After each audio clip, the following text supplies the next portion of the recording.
नमस्कार साथियों, PCS simplify channel पर आपका स्वागत है। जो हम लोग डेली जीएस वर्ड के जो टेस्ट देख रहे हैं उसी में ये पार्ट नंबर 2 रहेगा। और देखें तो ये यूपीपीसीएस और आरओ का जो प्रीलिम होना है 2024 में, तो ये उसके लिए कारगर रहेगा। तो आप लोग चैनल पर नए हो तो चैनल को जरूर सब्सक्राइब कर लीजिए, ठीक है, और ज़्यादा से ज़्यादा शेयर करिए। तो चलिए देख लेते हैं। उससे पहले 50 नंबर तक प्रश्न करा दिया गया है, प्लेलिस्ट बना दिएगा, आप लोग जा करके देख सकते हैं। और आप लोगों के लिए जो थे आईएएस के जो है कि टेस्ट कुल टोटल 10 टेस्ट कराए जा चुके हैं। और आप लोगों के लिए करंट अफेयर 1 जनवरी 2024 से लगातार जो है कि रिवीजन कराया जा रहा है, उसका भी प्लेलिस्ट बना दिया गया, आप लोग जा करके देख सकते हैं। तो चलिए देख लेते हैं क्या है।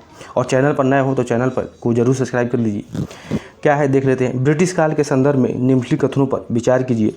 हिंदुस्तान के नक्शे तैयार करने का कार्य रॉबर्ट क्लाइव ने जेम्स रेनेल को दिया था। तो बिल्कुल ये सही है, ठीक है, सही दिया है। दूसरा कथन है कि रॉबर्ट क्लाइव भारत का प्रथम गवर्नर जनरल था। तो ये देखें तो ये गलत दिया हुआ है। क्यों गलत दिया है? क्योंकि रॉबर्ट क्लाइव नहीं बल्कि वारेन हेस्टिंग्स। कौन? तो वारेन हेस्टिंग्स भारत का पहला गवर्नर जनरल बना था, ठीक है। और जो रॉबर्ट क्लाइव था, ये रॉबर्ट क्लाइव कौन था? तो रॉबर्ट क्लाइव जो है कि बंगाल का गवर्नर था, ठीक है। रॉबर्ट क्लाइव क्या था? तो बंगाल का गवर्नर था। और देखें तो भारत का अंतिम गवर्नर जनरल कौन था? तो भारत का अंतिम गवर्नर जनरल लॉर्ड माउंटबेटन था, ठीक है, लॉर्ड माउंटबेटन था। ये 3 प्रश्न पूछते हैं। और भारतीय गवर्नर जनरल कौन था? तो ये सी राजगोपालाचारी थे, ठीक है, सी राजगोपालाचारी थे। आप लोग ये भी ध्यान रखिएगा। और तीसरा क्या है ऑप्शन? भारत का अंतिम गवर्नर जनरल लॉर्ड माउंटबेटन थे। तो ये भी ये सही दिया हुआ है। तो इसका आंसर क्या हो जाएगा? तो इसका आंसर देखें तो 51 क्या हो जाएगा? तो सी हो जाएगा, ठीक है, 51 का सी हो जाएगा आंसर इसका। 51 का सी हो जाएगा, ठीक है। अब आगे देख लेते हैं क्या है। तो इसका आंसर 51 का सी हो जाएगा। अब आगे क्या है?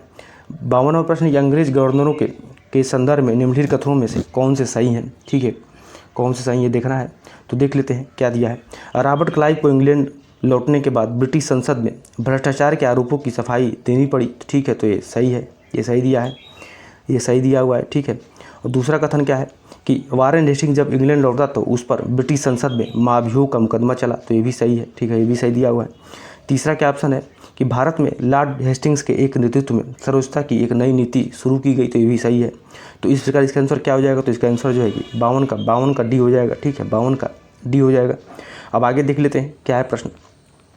53 नंबर प्रश्न की ब्रिटिश काल में बागान मालिकों तथा नील की खेती करने वाले रैयतों के मध्य टकराव के संदर्भ में निम्नलिखित कथनों पर विचार कीजिए, ठीक है। तो देख लेते हैं क्या दिया है। तो पहला जो कथन है कि बंगाल में के किसानों ने नील की खेती के लिए, बंगाल के किसानों ने नील की खेती के लिए इनकार कर नील विद्रोह की शुरुआत की। तो देखें तो ये सही है, ठीक है, ये सही दिया हुआ है, ये तो सही है। दूसरा कथन है कि नील उत्पादन व्यवस्था की जांच के लिए नील आयोग बना जिसने बागान मालिकों को निर्दोष बताया, ठीक है, बागान मालिकों को निर्दोष बताया। तो देखें तो ये गलत दिया हुआ है, ठीक है, गलत दिया हुआ है। आगे है कि चंपारण में महात्मा गांधी ने नील बागान मालिकों के खिलाफ आंदोलन का नेतृत्व किया था। तो ये भी सही है, ठीक है, ये भी सही है। तो इस प्रकार इसका आंसर क्या हो जाएगा? तो इसका आंसर देखें तो 53 का बी हो जाएगा, ठीक है, 53 का बी हो जाएगा। और थोड़ा सा हम लोग उसके बारे में देख लें तो देखें तो जो दूसरा ऑप्शन है क्यों गलत है देख लेते हैं। तो 1859 में, ठीक है, 1859 में नील रैयतों को लगा कि बागान मालिकों के खिलाफ क्या हो तो बगावत में उन्हें स्थानीय जमींदारों और मुखियों का समर्थन मिल सकता है। फिर क्या हुआ? तो मार्च 1859 में बंगाल के हजारों रैयतों ने नील की खेती से इनकार कर लिया। और नील विद्रोह तभी क्या हुआ? तो शुरू हो जाता है। और विद्रोह के व्यापक होने पर नील उत्पादन व्यवस्था की जांच करने के लिए एक नील आयोग बना था, ठीक है, एक नील आयोग बना था। किसके लिए? तो नील आयोग किसके लिए बना था? तो नील उत्पादन व्यवस्था की जांच के लिए। और जिसमें बागान मालिकों को दोषी पाया गया, ठीक है, इसमें बागान मालिकों को दोषी पाया गया था। और ये यहाँ पे क्या दिया है? तो निर्दोष बताया गया है। तो इसमें दोषी पाया गया था, ठीक है। और जोर जबरदस्ती के लिए उनकी आलोचना की गई। फिर आयोग ने क्या कहा? तो आयोग ने कहा कि नील की खेती रैयत के लिए फ़ायदे का सौदा नहीं है। और आयोग ने फिर क्या कहा? तो रैयतों से कहा कि वे मौजूदा अनुबंधों को पूरा करें और लेकिन आगे वे चाहें तो नीली खेती क्या कर तो बंद कर सकते हैं, ठीक है। और जब महात्मा गांधी दक्षिण अफ्रीका से 1915 में आते हैं तो उसी समय बिहार के किसान ने उन्हें चंपारण आकर नील किसानों को दुर्दशा देखने का न्योता दिया था। और 1917 में, कब? तो 1917 में महात्मा गांधी ने इस दौरे के बाद नील बागान मालिकों के खिलाफ क्या किया? तो चंपारण आंदोलन शुरू कर दिया था। तो आप लोग कमेंट करिए कि वो नेता कौन था जो आप बताया था महात्मा गांधी जी को कि वो आकर चंपारण देखें, ठीक है।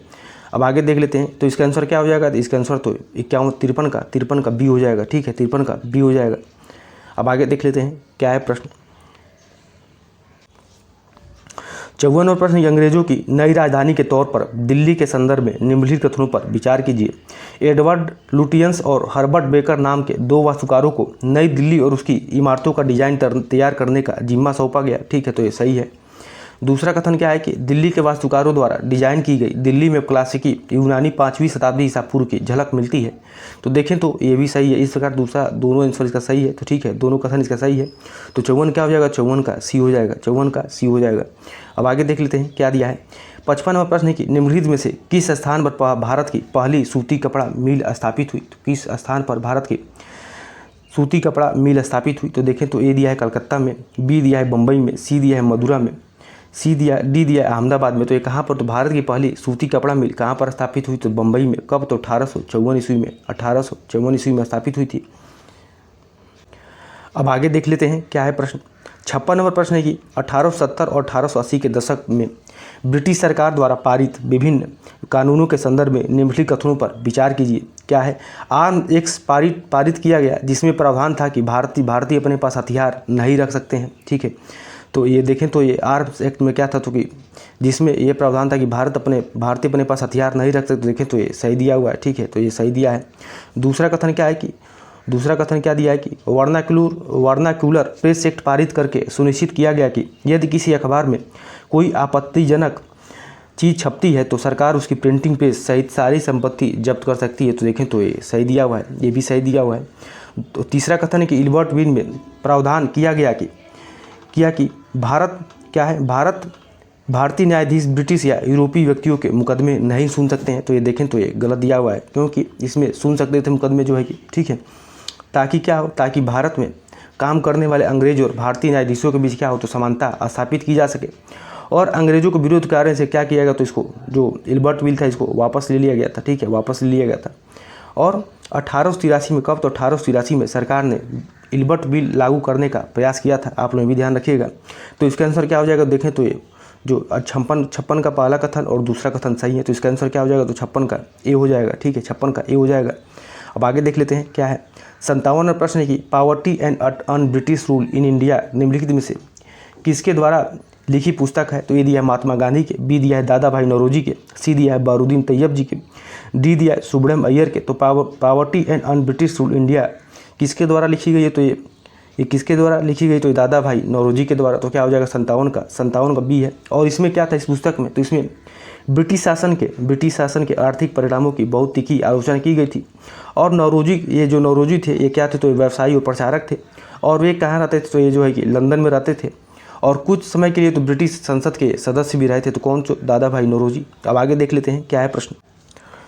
58वां प्रश्न क्या है, देख लेते हैं। 1916 के कांग्रेस के लखनऊ अधिवेशन के संबंध में नीचे दिए गए कथन पर विचार कीजिए। क्या है, अंबिका चरण मजूमदार ने इसकी अध्यक्षता की थी। तो देखिए सही है। ठीक, इस अधिवेशन में कांग्रेस के नरमपंथी और गर्मपंथी दल के नेताओं में पुनः एकता हो गई। ठीक है, तो ये भी सही है। ठीक है, और 1907 में क्या हुआ था, तो इसमें अलग अलग ये लोग हो गए थे 1907 में। ठीक है, उसके बाद से तो 1916 में लखनऊ अधिवेशन में क्या हुआ, तो पुनः एकता इसमें स्थापित हो गई थी।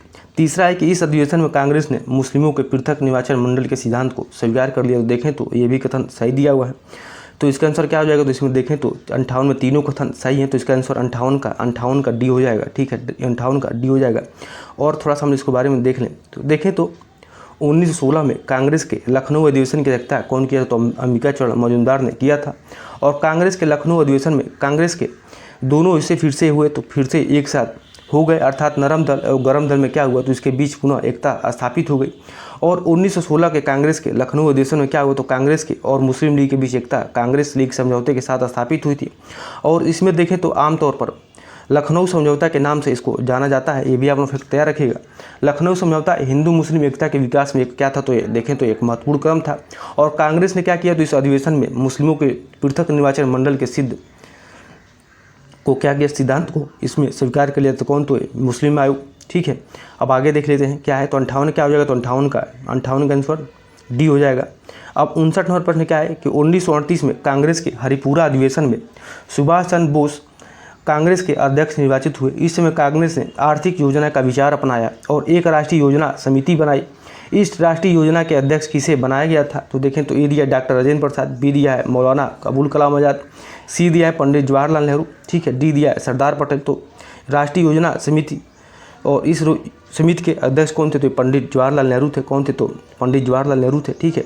और देखें तो 1938 में जब हरिपुरा अधिवेशन होता है, उसी में सुभाष चंद्र बोस कांग्रेस के ये निर्विरोध अध्यक्ष चुने गए और उन्हें जवाहरलाल नेहरू की अध्यक्षता में एक राष्ट्रीय योजना समिति बनाई थी, ठीक, इसके तो जवाहरलाल नेहरू के अध्यक्षता में। अब आगे देख ले तो इसका आंसर क्या हो जाएगा? तो इसका आंसर 59 का सी हो जाएगा। अब आगे देख लेते हैं क्या है 60 नंबर प्रश्न को 1935 के भारत सरकार कानून की विशेषताओं के संबंध में नीचे दिए गए कथनों पर विचार कीजिए। एक भारतीय संघ की स्थापना हुई, ठीक है, एक भारतीय संघ की स्थापना हुई, तो बिल्कुल ये सही है, ठीक है, सही दिया हुआ है। आगे क्या है? ब्रिटिश भारत की 50% कितना? तो ब्रिटिश भारत की 50% जनता को मताधिकार प्रदान किया गया, तो ये देखें तो ये गलत दिया हुआ है, ठीक है, गलत दिया हुआ है। तो इसका आंसर क्या हो जाएगा? तो ये देखें तो ये गलत दिया हुआ है। और तीसरा क्या है? तो सांप्रदायिक प्रतिनिधित्व प्रणाली की समाप्ति हुई, तो देखें तो ये भी गलत दिया हुआ है, ठीक है, ये भी गलत दिया हुआ है। तो इसका आंसर क्या हो जाएगा? तो 60 का केवल 60 का ये हो जाएगा, ठीक है, 60 का ये हो जाएगा। क्यों? देख लेते हैं 1935 में कि भारत सरकार कानून में एक नए अखिल भारतीय संघ की स्थापना की गई और तथा प्रांतों में किसमें? तो प्रांतों में प्रांतीय स्वायत्तता के आधार पर एक नई शासन प्रणाली की व्यवस्था की गई और यह संघ ब्रिटिश भारत के प्रांतों तथा रजवाड़ों पर क्या था? तो आधारित था। और देखें तो इस कानून के द्वारा केंद्र में 2 सदनों वाली एक संघीय विधायिका की व्यवस्था की गई, जिसमें रजवाड़ों को भिन्न भिन्न प्रतिनिधित्व प्रदान किया गया। और मगर रजवाड़ों के प्रतिनिधि जो थे, रजवाड़ों के जो प्रतिनिधि थे, उनका चुनाव जनता द्वारा नहीं किया जाता था, ठीक है, और बल्कि उन्हें वहाँ के शासक के क्या करते थे? उसको मनोनीत करते थे। तो इस प्रकार क्या हो जाएगा? इसके आंसर तो 60 का, अभी हम लोग देखें 60 का ये हो जाएगा। अब आगे देख लेते हैं क्या है प्रश्न 61वां प्रश्न की भारतीय स्वतंत्रता संग्राम के दौरान स्वामी शाहजहां सरस्वती का संबंध किससे था? ए दिया है मजदूर संगठन से, बी दिया है किसान संगठन से, सी दिया है सैनिक संगठन से और डी दिया है व्यापारी संगठन से। तो भारतीय स्वतंत्रता संग्राम के दौरान स्वामी शाहजहां सरस्वती का संबंध किससे था? तो ये मजदूर ये किसान संगठन से था। किससे था? तो ये किसान संगठन से था। तो इसका आंसर क्या हो जाएगा? तो 61 का बी हो जाएगा, ठीक है। अब आगे देख लेते हैं क्या है प्रश्न। अब 62वां प्रश्न है कि 1929 के कांग्रेस के लाहौर अधिवेशन के संबंध में नीचे दिए कथनों पर विचार कीजिए। इस अधिवेशन की अध्यक्षता मोतीलाल नेहरू ने की थी। देखें तो ये गलत है, क्योंकि इस अधिवेशन की अध्यक्षता किसने किया था? तो ये जवाहरलाल नेहरू ने किया था। किसने? तो जवाहरलाल नेहरू ने किया था, ठीक है, और ये कांग्रेस के इनको अध्यक्ष बनाया गया, तो ये गलत हो जाएगा। इस अधिवेशन के दौरान पूर्ण स्वराज को कांग्रेस का उद्देश्य घोषित किया गया, तो ये सही है। लाहौर अधिवेशन के दौरान 26 जनवरी 1930 को पहला स्वाधीनता दिवस घोषित किया गया, तो ये भी सही है। तो इसका आंसर क्या हो जाएगा? तो इसका आंसर 62 का बी हो जाएगा, ठीक है, 62 का बी हो जाएगा। और थोड़ा सा इसके बारे में देख लें हम लोग। तो 1929 के ऐतिहासिक लाहौर अधिवेशन में जवाहरलाल नेहरू को तो जवाहरलाल नेहरू को कांग्रेस का अध्यक्ष बनाया गया और लाहौर अधिवेशन में पारित एक प्रस्ताव ने पूर्ण स्वराज को कांग्रेस का उद्देश्य घोषित किया गया। और इसी अधिवेशन के दौरान क्या हुआ? तो 26 जनवरी 1930 को पहला स्वाधीनता दिवस घोषित किया गया। उसके बाद यह दिवस हर साल मनाया जाने लगा। जब लोग यह शपथ लेते थे तो ब्रिटिश शासन की अधीनता अब और आगे स्वीकार करना मानवता और ईश्वर के प्रति क्या होता था? तो ये अपराध होता था, ठीक है। तो इसका आंसर क्या हो जाएगा? तो 62 का क्या हो जाएगा? तो 62 का भी हम लोग देखें तो 62 का आंसर बी हो जाएगा, ठीक है, 62 का आंसर बी हो जाएगा, ठीक है। अब आगे देख लेते हैं क्या है 63वें प्रश्न की भारत सरकार ने 1833 में किसकी अध्यक्षता में भारतीय कानूनों को संहिताबद्ध करने के लिए एक विधि आयोग का गठन किया था? तो ए दिया है जेम्स प्रिंसेप के, बी दिया है विलियम बेंटली के, सी दिया है एलिफिंस्टन के, डी दिया है मैकाले के। तो किसके? तो मैकाले के। तो क्या हो जाएगा? 63 का डी हो जाएगा। अब आगे देख लेते हैं क्या है। अब 64वें प्रश्न है कि लॉर्ड वेलेस्ली ने 1800 में कलकत्ता में फोर्ट विलियम कॉलेज के किस उद्देश्य के लिए खोला था? भारतीय सेना के प्रशिक्षण के लिए, बी दिया सिविल सेवा के युवाओं के प्रशिक्षण के लिए, सी दिया भारतीय धर्म ग्रंथों के अनुवाद के लिए, डी दिया भारतीयों को विज्ञान और तकनीकी शिक्षा प्रदान करने के लिए। तो लॉर्ड वेलेस्ली ने 1800 में कलकत्ता में फोर्ट विलियम कॉलेज किस उद्देश्य से हेतु खोला था? तो ये सिविल सेवा के युवाओं के प्रशिक्षण के लिए। तो इसका आंसर क्या हो जाएगा? तो 64 का बी हो जाएगा।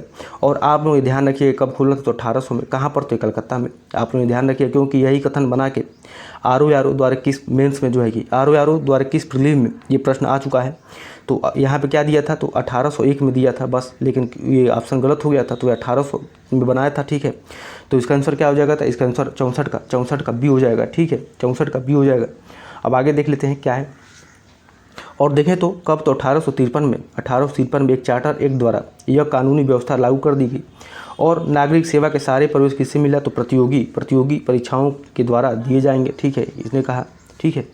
और कार्नवालिस के समय, किसके समय में, तो कार्नवालिस के समय में भारतीय नागरिक सेवा में किसमें, तो भारतीय नागरिक सेवा में भारतीयों की बड़ी शक्ति से पूरी तरह अलग रखा जाता था, किंतु कब, तो 1853 में, ठीक है, चार्टर एक्ट द्वारा कानून व्यवस्था क्या हुआ, तो लागू कर दिया गया। आप लोग भी ध्यान रखिएगा। अब आगे देख लेते हैं क्या है प्रश्न। 65 में प्रश्न कि भारत में नागरिक सेवा सिविल सर्विस का जन्मदाता किसे माना जाता है। ए दिया लॉर्ड कॉर्नवालिस को, बी दिया लॉर्ड मेयो को, सी दिया लॉर्ड डलहौजी को, डी दिया लॉर्ड विलियम बेंटिक को। तो भारत में नागरिक सेवा या सिविल सर्विस का जन्मदाता किसे माना है, तो लॉर्ड कॉर्नवालिस को। तो क्या हो जाएगा इसका आंसर, तो 65 का ये हो जाएगा। और देखें तो कंपनी की नागरिक सेवा सिविल सर्विस उस समय क्या था, तो संसार में सबसे अधिक भुगतान पाने वाली ये सेवा थी। तो 65 क्या हो जाएगा, तो 65 का ये हो जाएगा। अब आगे देख लेते हैं 66 नंबर प्रश्न की नर बलि प्रथा को समाप्त करने के लिए कानून किसके शासनकाल में बनाया गया था। तो ये दिया है लॉर्ड विलियम बेंटिक, बी दिया है लॉर्ड हार्डिंग, और सी क्या दिया है, सी दिया लॉर्ड वेलेस्ली, और डी दिया है लॉर्ड कॉर्नवालिस। तो किसके समय में बनाया गया था, किसके समय बनाया गया था, तो ये लॉर्ड हार्डिंग के समय में। किसके समय में, तो लॉर्ड हार्डिंग के समय में। तो इसका आंसर क्या हो जाएगा, तो इसका आंसर बी हो जाएगा, ठीक है। 66 का आंसर बी हो जाएगा, लॉर्ड हार्डिंग के समय में। तो ये कब बना था, देखें तो शिशु हत्या को रोकने के संबंध में कानून जो है कि 1795 और 1802 में बनाए गए थे, मगर उन्हें सख्ती से बेंटिक कौन, तो बेंटिक और हार्डिंग ने लागू किया था। तो इसमें बेंटिक भी नहीं दिया हुआ है और हार्डिंग ने क्या किया, तो हार्डिंग ने, देखें तो हार्डिंग जो है कि नरबली प्रथा को, कौन, तो हार्डिंग ने नरबली प्रथा को खत्म करने के लिए कानून बनाया था। और यह प्रथा किससे संबंधित थी, तो ये प्रथा जो है कि गोंड नाम की आदिम जनजाति से प्रचलित थी, ठीक है। और विलियम बेंटिक तो शिशु हत्या से, ठीक है, और नरबली प्रथा से तो लॉर्ड हार्डिंग, ठीक है। तो 66 क्या हो जाएगा, तो 66 का बी हो जाएगा। अब आगे देख लेते हैं, तो 66 का बी हो जाएगा। अब आगे देख लेते हैं क्या है प्रश्न। 67 में प्रश्न के श्री नारायण गुरु ने जाति प्रथा के खिलाफ जीवन भर अपना संघर्ष भारत के किस क्षेत्र में चलाया। तो ये दिया केरल, बी दिया तमिलनाडु, सी दिया है पश्चिम बंगाल, डी दिया है गुजरात। देखें तो श्री नारायण गुरु ने जाति प्रथा के खिलाफ जीवन भर अपना संघर्ष भारत के किस क्षेत्र में चलाया था, तो ये केरल में चलाया था। 67 का क्या हो जाएगा, 67 का ये हो जाएगा। और इन्होंने क्या किया था, तो मानव जाति के लिए एक धर्म एक जाति और एक ईश्वर का प्रसिद्ध नारा दिया था। कौन, तो श्री नारायण गुरु ने क्या कहा था कि मानव जाति के लिए एक धर्म को क्या क्या, तो एक धर्म एक जाति और एक ईश्वर का प्रसिद्ध नारा दिया था, ठीक है। तो 67 का ये हो जाएगा। अब आगे देख लेते हैं क्या है प्रश्न। 68 में प्रश्न की अखिल भारतीय अनुसूचित जाति महासंघ की स्थापना किसके द्वारा की गई थी। तो ये दिया ज्योतिबा फूले के, बी दिया महादेव गोविंद रानडे के, सी दिया डॉक्टर भीमराव अम्बेडकर ने, डी दिया नारायण गुरु ने। तो अखिल भारतीय अनुसूचित जाति महासंघ की स्थापना किसके द्वारा की गई थी, तो ये डॉक्टर भीमराव अम्बेडकर के द्वारा। किसके द्वारा, डॉक्टर भीमराव अम्बेडकर के द्वारा। तो क्या हो जाएगा, 68 का सी हो जाएगा। अब आगे देख लेते हैं क्या है प्रश्न। 69 प्रश्न की 1878 में लॉर्ड लिटन द्वारा लागू किए गए वर्नाक्युलर प्रेस एक्ट के संबंध में नीचे दिए गए कथनों पर विचार कीजिए। क्या था देख लेते हैं। इस कानून के द्वारा भारतीय प्रेस की आज़ादी पर कड़ी पाबंदी लगाई गई, ठीक है। अब आगे देख लेते हैं, देखें तो ये सही है, ठीक है, ये सही है कि 1878 में ये जो वर्नाक्युलर प्रेस एक्ट आया था इसके संबंध में इस कानून के द्वारा भारतीय प्रेस की आज़ादी को कड़ी पाबंदी लगाई, तो ये सही है। अब आगे देख लेते हैं क्या है। यह कानून मुख्यतः अमृत बाजार पत्रिका किस पर, तो अमृत बाजार पत्रिका के लिए लगाया गया था। तो देखें तो ये भी सही है, ठीक है, तो ये भी सही है। अब आगे क्या, इस कानून और भारतीय रजवाड़ों की आलोचना पर पूर्ण प्रतिबंध लगा दिया गया। तो देखें तो ये गलत है, ठीक है, ये गलत है। तो इसका आंसर क्या हो जाएगा, तो इसका आंसर 69 क्या हो जाएगा, तो 69 का सी हो जाएगा, ठीक है, 69 का सी हो जाएगा। और थोड़ा सा इसके बारे में हम लोग देख लें तो देखें तो भारतीय राष्ट्रवादी लोग धीरे धीरे प्रेस का इस्तेमाल जनता में राष्ट्रवादी चेतना जगाने के लिए और सरकार की प्रतिक्रिया नीतियों की कड़ी आलोचना करने के लिए करने लगे।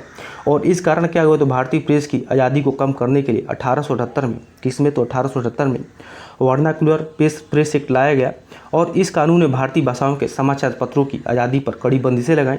और देखें तो किसके द्वारा, तो लॉर्ड लिटन के द्वारा। किसके द्वारा, तो लॉर्ड लिटन के द्वारा लागू किया गया जो वर्नाक्युलर प्रेस एक्ट 1878 में क्या था, तो मुख्यतः अमृत बाजार पत्रिका के लिए लाया गया था जो बांग्ला समाचार पत्र था। तो ये जो ही अमृत बाजार पत्रिका थी ये किसमें छपती थी, तो ये बांग्ला भाषा में छपती थी, ये बांग्ला समाचार पत्र था। और इसे बचने के लिए यह पत्रिका क्या हुआ, तो रातों रात अंग्रेजी भाषा में क्या हुआ, तो इसमें पत्रिका में बदल गई थी, ठीक है। तो बांग्ला से अंग्रेजी में रातों रात बदल लिया गया था भाषा इसका। तो 69 क्या हो जाएगा, तो 69 का आंसर सी हो जाएगा। अब आगे देख लेते हैं क्या है। पर 70 नंबर प्रश्न है कि निम्नलिखित में से किसे भारतीय प्रेस का मुक्तिदाता कहा जाता है। तो ए दिया विलियम बेंटिक को, बी दिया चार्ल्स मेटका को, सी दिया लॉर्ड रिपन को और डी दिया है लॉर्ड मिंटो को। तो भारतीय प्रेस का मुक्तिदाता किसको कहा जाता है, तो ये चार्ल्स मेटकाफ को। किसको, तो चार्ल्स मेटकाफ को। तो क्या हो जाएगा इसका आंसर 70 का बी हो जाएगा, ठीक है। और इसने क्या किया, तो ये भारतीय प्रेस को प्रतिबंधों से क्या किया, तो ये मुक्त कर दिया था और इसका कदम का शिक्षित भारतीयों ने उत्साहपूर्वक क्या किया, तो इसका स्वागत किया। इसी कारण चार्ल्स मेटकाफ को भारतीय प्रेस का मुक्तिदाता कहा जाता है। अब आगे देख लेते हैं क्या है प्रश्न। 71 नंबर प्रश्न कि भारतीय मजदूरों की दशा सुधारने के संबंध में 1881 में बना पहला इंडियन फैक्ट्री एक्ट तथा 1891 में बना दूसरा इंडियन फैक्ट्री एक्ट को किन औद्योगिक क्षेत्रों में लागू नहीं किया गया। तो ए दिया इस्पात उद्योग में, बी दिया है वस्त्र उद्योग में, सी दिया चाय तथा कॉफ़ी के बागान उद्योग में और डी दिया चमड़ा उद्योग में। तो इसमें नहीं लागू हुआ था, तो ये 71 का चाय तथा कॉफ़ी के बागान उद्योग में। तो इसका आंसर क्या हो जाएगा, तो 71 का सी हो जाएगा, ठीक है। और थोड़ा सा इसके बारे में देखें हम लोग, तो देखें तो श्रम सुधार के क्षेत्र में ब्रिटिश सरकार द्वारा पहला जो एक्ट था वो कौन सा था, तो 1881 का इंडियन फैक्ट्री एक्ट था। और जो बाल श्रम से क्या था, तो ये संबंधित भी था। और दूसरा जो इंडियन फैक्ट्री एक्ट आया वो कब आया, तो 1891 में। कब आया, तो 1891 में, ठीक है, बनाया गया। जो मजदूरों को साप्ताहिक छुट्टी तथा महिलाओं को काम के घंटे सुनिश्चित करने से संबंधित था। और चाय और कॉफ़ी के जिन बागानों के मालिक जो थे अंग्रेज थे और उन पर इन दिनों में से कोई भी कानून नहीं लागू किया गया था। और ये उल्टे जो विदेशी बागान मालिकों को मजदूरों का अत्यधिक निर्मम शोषण करने में यह सरकार ने हर तरह से इसमें सहायता दी थी। तो 71 क्या हो जाएगा, तो 71 का सी हो जाएगा। अब आगे देख लेते हैं 72 नंबर प्रश्न की इंडियन सिविल सर्विस की परीक्षा को उत्तीर्ण करने वाले पहले भारतीय कौन थे। तो ये दिया है सत्येंद्र नाथ ठाकुर, बी दिया है केशव चंद्र सेन, सी दिया है श्यामजी कृष्ण वर्मा और डी दिया है सुभाष चंद्र बोस। तो ये कौन थे, तो ये सत्येंद्र नाथ ठाकुर थे। कौन थे, सत्येंद्र नाथ ठाकुर थे। तो इसका आंसर क्या हो जाएगा, 72 का हो जाएगा। और ये कब उत्तीर्ण किया, तो 1863 में। यह परीक्षा उत्तीर्ण करने वाले पहले भारतीय सत्येंद्र नाथ ठाकुर थे। ये कौन थे, तो ये रविन्द्रनाथ ठाकुर के बड़े भाई थे। कौन थे, तो ये रविन्द्रनाथ ठाकुर के बड़े भाई थे, ठीक है। अब आगे देख लेते हैं क्या है प्रश्न। 1857 के विद्रोह के बाद ब्रिटिशों ने किन्हें लड़ाकू जाति घोषित किया। तो ये दिया पंजाबियों को, दो दिया बिहारियों को, डी दिया गोरखा को, चौथा दिया पठानों को।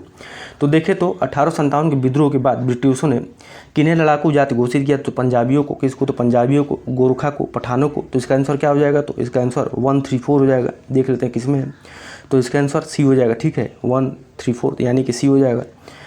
अब 73 का सी हो जाएगा। अब आगे देख लेते हैं और थोड़ा सा इसके बारे में देखें तो जो 1857 क्रांति हुई थी सबसे पहले कहाँ से, तो मेरठ में से शुरू हुई थी, ठीक है। तो देखें तो 1857 क्रांति के बाद से सेना की भर्ती में जाति क्षेत्र और धर्म के आधार पर भेदभाव किया जाने लगा। और यह कहानी क्या कि तो गढ़ी गई और भारतीयों में कुछ जो लड़ाकू जातियाँ और कुछ गैर लड़ाकू जातियाँ हैं, ठीक है। कहाँ पर, तो अवध, बिहार, मध्य भारत और दक्षिण भारत के सैनिकों ने ही आरंभ में ही अंग्रेजों की भारत विजय में सहायता की थी। पर 1857 के विद्रोह में उनके भाग लेने के कारण क्या हुआ, तो उनको गैर लड़ाकू घोषित कर दिया गया। अब क्या हुआ, तो अब देखें तो बड़ी संख्या में उनकी सेना में भर्ती करना बंद कर दिया गया। दूसरी ओर विद्रोह को कुचलने में जो सहायता देने वाली जो जातियाँ थी वो कौन कौन थी, तो पंजाबियाँ थी, पंजाबी लोग थे, गोरखे थे और पठानों, ये लड़ाकू जाति इसको घोषित कर दिया गया। और इनको बड़ी संख्या में क्या हुआ, तो सेना में भर्ती किए जाने लगा। तो इस प्रकार इसका आंसर क्या होगा, 73 का सी हो जाएगा, ठीक है, 73 का सी हो जाएगा। अब आगे देख लेते हैं क्या है। भारत में स्थानीय स्वशासन का आरंभ किस वायसराय के काल में हुआ था। तो ए दिया लॉर्ड मेयो के, बी दिया है लॉर्ड लिटन के, सी दिया लॉर्ड रिपन के, डी दिया लॉर्ड डफरिन के। तो भारत में स्थानीय स्वशासन का आरंभ किस वायसराय के काल में हुआ, तो ये लॉर्ड रिपन के। तो 74 क्या हो जाएगा, 74 का सी हो जाएगा। और देखें तो 1882 में लॉर्ड रिपन की सरकार ने क्या किया, तो भारतीय स्वशासन की दिशा में बहुत ही हिचकिचाते हुए कदम उठाया। और देखें तो ये सरकारी प्रस्ताव में ग्रामीण किस्में, तो सरकारी प्रस्ताव में ग्रामीण, नगरीय और स्थानीय संस्थाओं द्वारा जिनके अधिकार सदस्य क्या होते, तो ये गैर अधिकारी हों और स्थानीय मामलों के प्रबंध की क्या हो, तो इसमें नीति निर्धारित की गई इसी में। तो 74 क्या हो जाएगा, 74 का सी हो जाएगा। अब आगे देख लेते हैं क्या है प्रश्न। 75 नंबर प्रश्न है कि दीनबंधु मित्र ने अपना नाटक नील दर्पण किस विषय वस्तु के संदर्भ में लिखा था। तो ये दिया है भारत के औद्योगिकरण या औद्योगिकरण में, भारतीय मजदूरों की दशा में और सी दिया महिलाओं की सामाजिक स्थिति में और डी दिया है नील उत्पादक किसानों के उत्पीड़न में। तो नील दर्पण की विषय वस्तु क्या थी, तो ये नील उत्पादन किसानों के उत्पीड़न के लिए, ठीक है, नील उत्पादन किसानों के उत्पीड़न के लिए। और ये देखें तो ये कब लिखे थे, तो ये 1860 में अपने नाटक नील दर्पण में किया था। किसने तो दीनबंधु मित्र ने, ठीक है।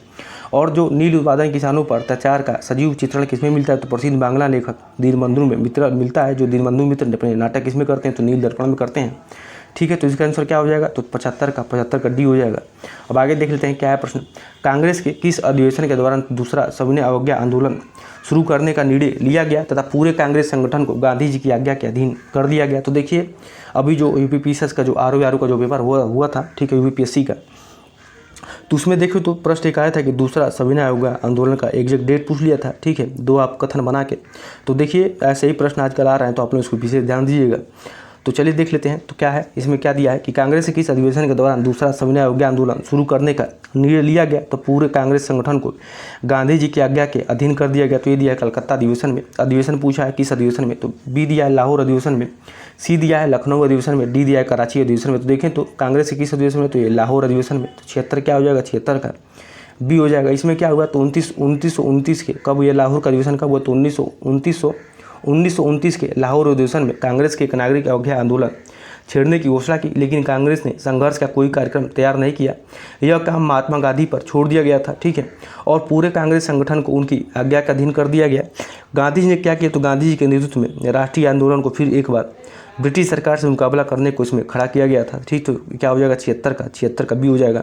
अब आगे देख लेते हैं क्या है प्रश्न। भारतीय राष्ट्रीय कांग्रेस के कार्यकारिणी समिति ने भूस्वामियों को उन्मूलन के लिए किस अधिवेशन में संकल्प पारित किया था, तो ये दिया कराची अधिवेशन 1931 में, बी दिया सविनय अवज्ञा आंदोलन की शुरुआत, सी दिया 1945 में कांग्रेस कार्यकारिणी समिति द्वारा पारित एक प्रस्ताव, और डी का दिया उपयुक्त में से कोई है। तो देखें तो किस अधिवेशन में ये संकल्प पारित हुआ था, तो ये देखें तो किसमें हुआ था, तो ये 1935 में कांग्रेस कार्यकारिणी समिति द्वारा एक पारित प्रस्ताव के द्वारा। तो 77 का सी हो गया। और इसमें क्या हुआ था, तो 1945 में कांग्रेस कार्यकारिणी समिति ने जमींदारी उन्मूलन और काश्तकारों को भूमि प्रदान करने के लिए एक प्रस्ताव बनाया, और यह जो राष्ट्रीय आंदोलन के भीतर ही भारतीय पूंजीवादी वर्ग के एकीकरण का इसमें एक समय भी था। तो 77 क्या हो जाएगा, 77 का सी हो जाएगा। अब आगे देख लेते हैं क्या है। 78 नंबर प्रश्न है कि 1886 की एंचिंसन समिति का उद्देश्य क्या था, तो 1854 के उर्दू डिस्पैच के बाद से देश में शिक्षा की प्रगति की समीक्षा करना। तो ये देखें तो गलत दिया हुआ है। भारत सरकार की श्रेष्ठ भारतीय सार्वजनिक सेवाओं की जाति संरचना पर विचार करना, तो ये सही है, ठीक है, 78 का बी हो जाएगा। अब आगे क्या दिया है, उन परिस्थितियों की जाँच करना जिनके तहत भारतीयों को पहले यूरोपीय लोगों के लिए आरक्षित सार्वजनिक सेवा में उच्च पदों पर नियुक्त किया जा सकता है। तो ये देखें तो ये गलत दिया हुआ है, ये भी आपका गलत है। भारतीय विश्वविद्यालय की स्थिति और भविष्य पर शोध करना और सिफारिशें करना, ब्रिटिश शासन को मजबूत करना, ये तो ये देखें तो ये भी गलत है। इस प्रकार इसका आंसर क्या हो जाएगा, तो इसका आंसर 68 का 78 क्या हो जाएगा, 78 का बी हो जाएगा, ठीक है। और देखें तो जो एचिंसन समिति थी, ये लोक सेवा आयोग की स्थापना 1886 में सर चार्ल्स अम्बर्टन एचिंसन की अध्यक्षता में की गई थी, ताकि भारत सरकार की श्रेष्ठ भारतीय सार्वजनिक सेवाओं की किस पर, तो जाति संरचना पर विचार करने और भारतीयों के उच्चतर और अधिक व्यापक दावों को संबोधित करने की योजना तैयार की जा सके, ठीक है। और सार्वजनिक क्षेत्र में रोजगार दिया जाए, ठीक है। तो इसका आंसर क्या हो जाएगा, 78 का बी हो जाएगा। अब आगे देख लेते हैं 79वें प्रश्न के निम्नलिखित युगों पर विचार कीजिए। एक और क्या दिए, तो एक और किसान आंदोलन दिया है, एक और क्या दिया है, तो नेतृत्व उसके दिए हैं। तो टीटू मीर का आंदोलन एक इसमें था, तो टीटू मीर का आंदोलन किसमें, ये कौन थे, तो ये नेतृत्व कौन किए थे, तो टीटू मीर का आंदोलन में मीर नथान अली थे, ठीक है। तो इसका आंसर क्या हो जाएगा, इसका आंसर मीर नथान अली हो जाएगा। उसके बाद से ये क्या दिया है, नहीं ये देख लेते हैं, ये कितने युग में सही सुमिलित हैं ये देखना है, ठीक है। तो देखें तो ये जो टीटू मीर का आंदोलन है, ये देखें तो ये गलत दिया हुआ है, ठीक है, ये गलत दिया हुआ है, क्योंकि इसमें दिगंबर और विष्णु विश्वास इसमें नहीं थे। ये किस में थे, दिगंबर और विष्णु विश्वास किस में, तो इंडिका विद्रोह में थे, ठीक है, नील विद्रोह में थे दिगंबर और विष्णु विश्वास। और नील विद्रोह में तो मीर क्या दिया है, तो नील विद्रोह में मीर नथार अली दिया है। तो देखें तो ये भी गलत दिया हुआ है, ठीक है, ये भी गलत दिया हुआ है। पागलपंथी आंदोलन, तो इसमें करम साथ है, ठीक है, करम साथ है। तो ये देखें तो इसमें केवल एक ही युग में सही है, तो 79 क्या हो जाएगा, 79 का ये हो जाएगा, ठीक है, 79 का ये हो जाएगा। और इंडिका में 1860 में कब, तो 1860 में इंडिगो आयोग की स्थापना की गई थी, ठीक है। तो इसका आंसर क्या हो जाएगा, 79 का ये हो जाएगा। अब आगे देख लेते हैं क्या है प्रश्न। 80वें प्रश्न के निम्नलिखित जोड़ियों पर विचार करें, क्या देखना है। भीलों का विद्रोह, एक और जनजातियाँ दी, एक और विद्रोह क्षेत्र दिए हैं, ठीक है। तो भीलों का विद्रोह ये कहाँ पर हुआ था, तो भीलों का विद्रोह क्या दिया है, भीलों का विद्रोह दिया है तो खानादेश की पहाड़ी श्रृंखला। तो ये देखें तो ये तो भीलों का विद्रोह तो क्या दिया है, तो ये खानादेश की पहाड़ी श्रृंखला तो ये सही दिया है, ठीक है सही है। मोपला विद्रोह, तो मोपला विद्रोह ये कोरोमंडल तट पर नहीं बल्कि कहाँ पर हुआ था, तो ये मालाबार क्षेत्र में हुआ था। कहाँ पर, तो ये मालाबार क्षेत्र में रहने वाले जो मुस्लिम किराएदार थे, जहाँ अधिकांश जमींदार हिंदू थे, इसलिए यहाँ पे विद्रोह हुआ था, ठीक है। तो ये कब हुआ था विद्रोह, तो भील विद्रोह देखें तो भील विद्रोह ये 1817-19 में हुआ था। 1817-19 में भील ज़्यादातर क्या, तो खानदेश की पहाड़ियों से संबंधित है। तो ये खानदेश की पहाड़ी श्रृंखला में क्या हुआ, तो भील विद्रोह हुआ था, ठीक है, भील विद्रोह हुआ था, ठीक है। तो ये सही है, ये सही है आपका, ये सही है। और क्या दिया है, दूसरा क्या दिया, तो मोपला विद्रोह दिया, तो मोपला विद्रोह आपका ये गलत दिया हुआ है, क्योंकि ये कहाँ पर हुआ था, तो ये मोपला विद्रोह आपका कहाँ पर हुआ था, तो ये गलत दिया हुआ है। ये कहाँ पर हुआ था, तो ये जो है कि खानादेश की पहाड़ियों पर हुआ था, खानादेश की पहाड़ी श्रृंखला पर हुआ था, तो ये गलत हो जाएगा। संथाल विद्रोह, तो ये संथाल विद्रोह राजमहल पहाड़ियों पर हुआ था, तो ये कब हुआ था, तो 1855-56 में। किसके द्वारा, तो सिद्धू और कानू के नेतृत्व में हुआ था, ठीक है। और ये कहाँ पर, तो बिहार के राजमहल पहाड़ी में हुआ था। वही मोपिला विद्रोह, ये मोपला विद्रोह कब हुआ था, तो मोपला विद्रोह 1921 में और 1836 से 54 में, ठीक है। ये मोपला विद्रोह तो गलत दिया, मोपला विद्रोह 1921 में हुआ था, ठीक है। मोपिला विद्रोह रहता तो ये 1836 से 54 रहता। तो इसका आंसर क्या हो जाएगा, 80 का। 80 क्या हो जाएगा, तो 80 का बी हो जाएगा, क्योंकि केवल 2 ही कथन इसमें सही सुमिलित है। अब आगे देख लेते हैं क्या है। निम्नलिखित कथनों पर विचार कीजिए। जो पहला कथन है कि 1913 में अमेरिका और कनाडा में बसे क्रांतिकारी भारतीयों ने गदर पार्टी की स्थापना की, तो देखें तो ये सही है, ठीक है, ये सही है। गदर पार्टी के द्वारा गदर नामक साप्ताहिक पत्रिका का प्रकाशन किया जाता था। आगे क्या है कि गदर पार्टी के द्वारा गदर नामक साप्ताहिक पत्रिका का प्रकाशन किया जाता था, तो देखें तो ये भी सही दिया हुआ है। गदर पार्टी की विचारधारा धर्म निरपेक्ष थी, तो ये भी देखें तो ये भी सही है, ठीक है। तो इसका आंसर क्या हो जाएगा, तो तीनों कथन इसमें सही दिए हैं। तो 81 का डी हो जाएगा, ठीक है, 81 का डी हो जाएगा। और देखें तो अमेरिका और कनाडा में बसे भारतीय क्रांतिकारियों ने 1913 में गदर पार्टी की स्थापना की, और इस पार्टी में अधिकांश सदस्य थे जो पंजाब के सिख किसान और भूतपूर्व सैनिक थे। और गदर पार्टी का आधार क्या था, तो उसका साप्ताहिक पत्र गदर था, जिसके सिरे पर क्या होता, तो जिसके सिरे पर अंग्रेजी राज का दुश्मन शब्द लिखे होते थे। और गदर पार्टी की विचारधारा बहुत ही धर्म निरपेक्ष थी। सोहन सिंह भाकना जो बाद में पंजाब के प्रमुख किसान नेता बने, उनके शब्दों में देखें तो हम सिख या पंजाबी नहीं बल्कि हमारा धर्म क्या है, तो देशभक्ति है, ठीक है। अब आगे देख लेते हैं क्या है प्रश्न। 82 नंबर प्रश्न के निम्नलिखित में से कौन से उग्रवादी राजनीतिक गतिविधियों से संबंधित थे, तो ये दिया बिपिन चंद्र पाल, तो ये थे, ठीक है, उग्रवादी राजनीति संबंधित थे, ये सही थे।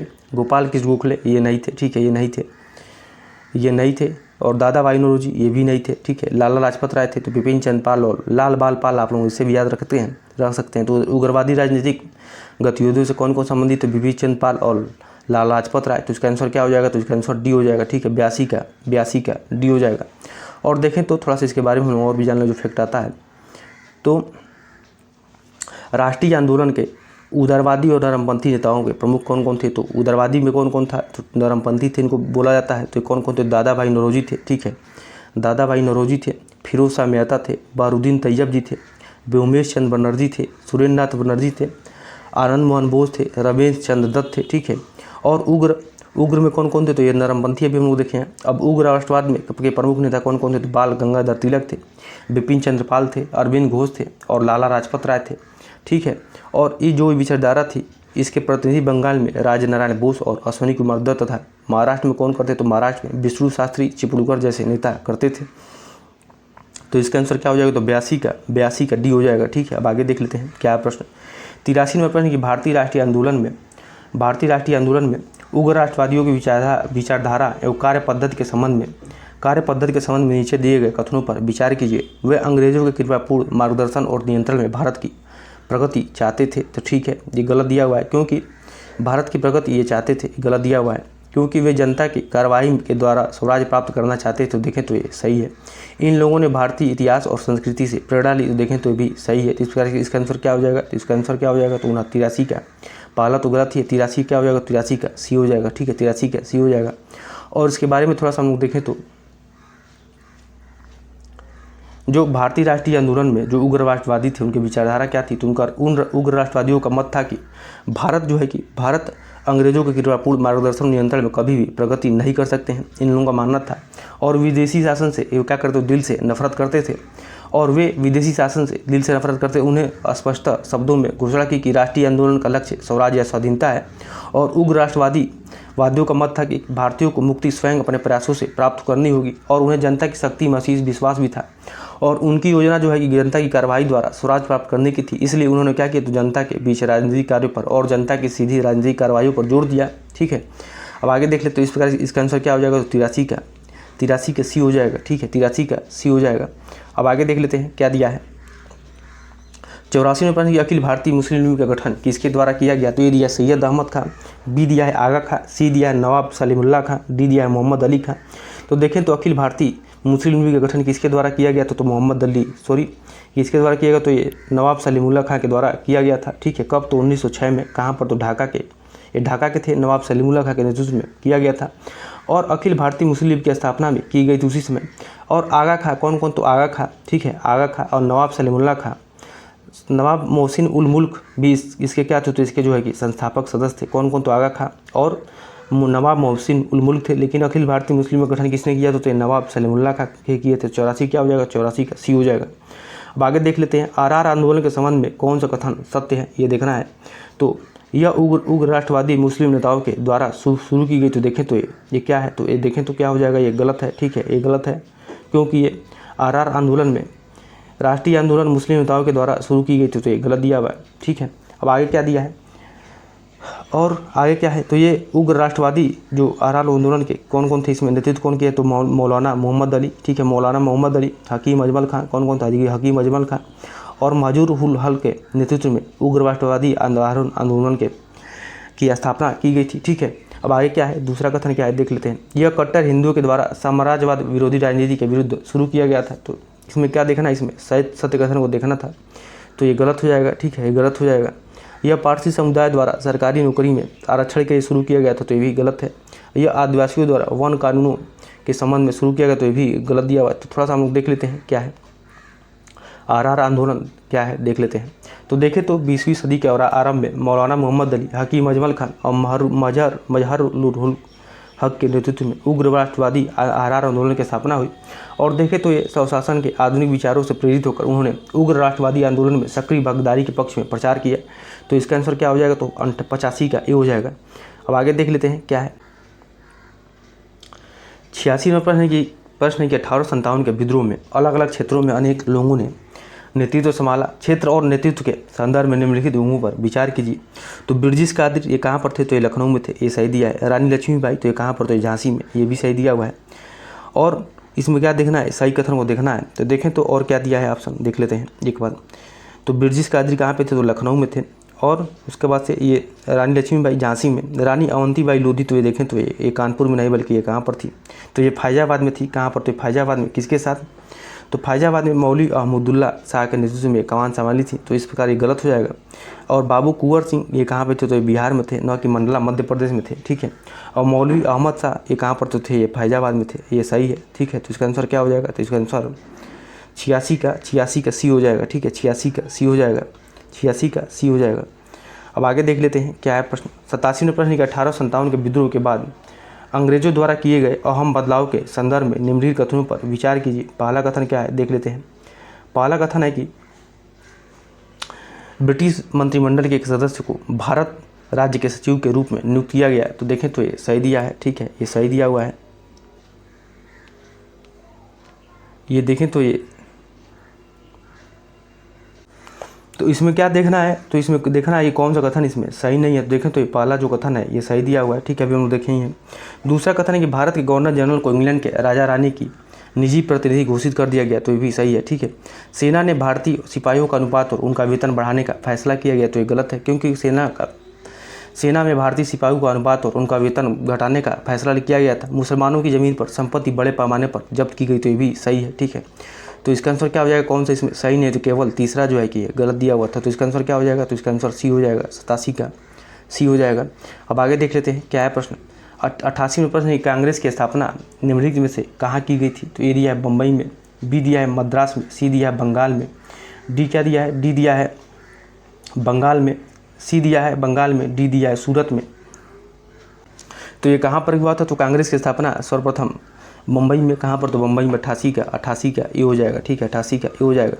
और कब हुआ, तो 1885 में। और इसमें कितने प्रतिनिधि भाग लिए, तो 72 प्रतिनिधि भाग लिए थे। और ये 20 सालों से कांग्रेस अपने उद्देश्य और तरीकों के लिहाज से ये मध्यम मांगी पार्टी थी और इस दौरान कांग्रेस ने सरकार और शासन में भारतीयों को अधिक जगह दिए जाने के लिए क्या हुआ तो आवाज़ उठाई थी। अब आगे देख लेते हैं तो क्या हो जाएगा, इसका आंसर तो 88 का ये हो जाएगा। ये सही तो सबको पता होगा कि कब हुआ था कांग्रेस का गठन। 89 नंबर प्रश्न की स्वतंत्रता मेरा जन्मसिद्ध अधिकार है और मैं इसे लेकर रहूँगा। उपयुक्त कथन निम्नलिखित में से किसका है, तो ये दिया है लाला लाजपत राय का, बी दिया है बाल गंगाधर तिलक का, सी दिया है बिपिन चंद्र पाल का, सी डी दिया इनमें से कोई नहीं। तो ये स्वतंत्रता मेरा जन्मसिद्ध अधिकार है और इसे मैं इसे लेकर आऊँगा, तो ये किसका है, तो ये बाल गंगाधर तिलक जी का है। ठीक है कथन, तो क्या हो जाएगा इसका आंसर, तो 89 का बी हो जाएगा। ठीक है 89 का बी हो जाएगा। अब आगे देख लेते हैं क्या है प्रश्न। 90 नंबर प्रश्न के 1857 के विद्रोह के बाद ब्रिटिशों द्वारा भारतीय रजवाड़ों के संबंध में अपनाई गई नीति के संबंध में नीचे दिए कथनों पर विचार कीजिए। भारतीय राज्यों को हड़पने की नीति का त्याग कर दिया गया, तो ये देखें तो ये सही है। ठीक है, उत्तराधिकार गोद लेने के अधिकार को मान्यता प्रदान की गई, देखें तो ये भी सही है। तो इसका आंसर क्या हो जाएगा, इसका आंसर 90 का सी हो जाएगा। ठीक है 90 का सी हो जाएगा। अब आगे देख लेते हैं क्या दिया है प्रश्न। 91 प्रश्न के निम्नलिखित कथनों पर विचार कीजिए। पहला कथन है कि 1858 में ब्रिटिश संसद द्वारा कानून बनाकर भारत का शासन ब्रिटिश सम्राट को दे दिया गया था, तो देखें तो ये सही दिया है। ठीक है ये सही दिया है।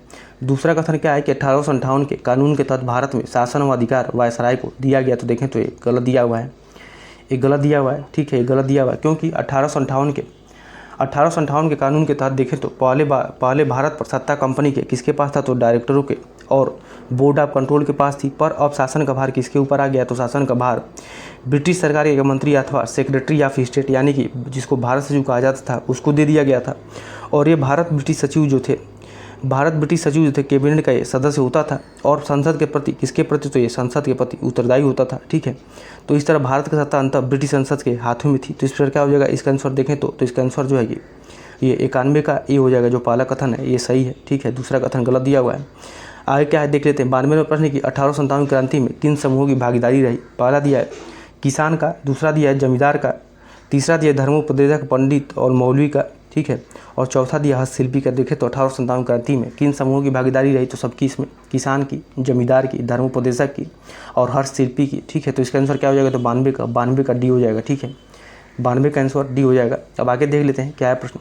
1857 में भारत का गवर्नर जनरल कौन था, तो ये दिया लॉर्ड डलहौजी, बी दिया है लॉर्ड कैनिंग, सी दिया लॉर्ड विलियम बेंटिंग और डी क्या दिया है, तो डी दिया है लॉर्ड कॉर्नवालिस। तो देखें तो कौन था, तो 1857 में भारत का गवर्नर जनरल कौन था, तो ये लॉर्ड कैनिंग था। ठीक है लॉर्ड कैनिंग था और ये भारत का गवर्नर जनरल था। ठीक है, अब आगे देख लेते हैं क्या है प्रश्न। 94वें प्रश्न है कि 1857 के विद्रोह में किन भारतीय शासकों ने विद्रोह को कुचलने के लिए ब्रिटिशों का साथ दिया था। दिया ग्वालियर के सिंधिया, तो ये भी थे, इनका साथ दिए थे अंग्रेजों का। ग्वालियर के सिंधिया, हैदराबाद के निजाम भी थे, भोपाल के नवाब भी थे और नेपाल के राजा भी थे। तो देख क्या हो जाएगा, इसका आंसर 94 का डी हो जाएगा। ठीक है सबको पता होगा आंसर इसका 94 का डी हो जाएगा। ठीक है, और देखें तो अब आगे देख लेते हैं क्या है प्रश्न। 95वें प्रश्न के 1858 में ब्रिटिश संसद द्वारा पारित कानून के संबंध में नीचे दिए कथनों पर विचार कीजिए। ठीक है, तो देख लेते हैं क्या है। तो भारत के गवर्नर जनरल को वायसराय की पदवी दे दी गई, तो ये सही है। गवर्नर जनरल के साथ एक एग्जीक्यूटिव काउंसिल कार्यकारी परिषद का गठन किया गया, तो ये भी सही है। गवर्नर जनरल एग्जीक्यूटिव काउंसिल के महत्वपूर्ण फैसले मानने के लिए बाध्य था, तो देखें तो ये गलत है क्योंकि ये बाध्य इसमें नहीं था। ठीक है बाध्य नहीं था, तो इसका आंसर क्या हो जाएगा, इसका आंसर क्या हो जाएगा, तो 95 का ये हो जाएगा। ठीक है 95 का आंसर इसका ये हो जाएगा। ठीक है 95 का ये हो जाएगा क्योंकि भारत के लिए 1858 के कानून के तहत यह व्यवस्था की गई थी कि गवर्नर जनरल के साथ एक एग्जीक्यूटिव काउंसिल कार्यकारी परिषद होगा, जिसके सदस्य क्या होंगे, तो विभिन्न विभागों के प्रमुख और गवर्नर जनरल के आधिकारिक जो है कि सलाहकार होंगे। और यह काउंसिल जो थी ये सारे महत्वपूर्ण विषयों पर विचार करके बहुमत से निर्णय लेती थी। और देखें तो हालांकि जो गवर्नर जनरल थे काउंसिल के किसी भी महत्वपूर्ण फैसले को इसमें रद्द कर सकता था। ठीक है रद्द कर सकता था, लेकिन बल्कि बाध्य नहीं था। तो इस प्रकार इसका आंसर क्या हो जाएगा, तो इसका आंसर जो है 95 का डी हो जाएगा। ठीक है अभी हम लोग देखेंगे। अब आगे देख लेते हैं क्या है प्रश्न।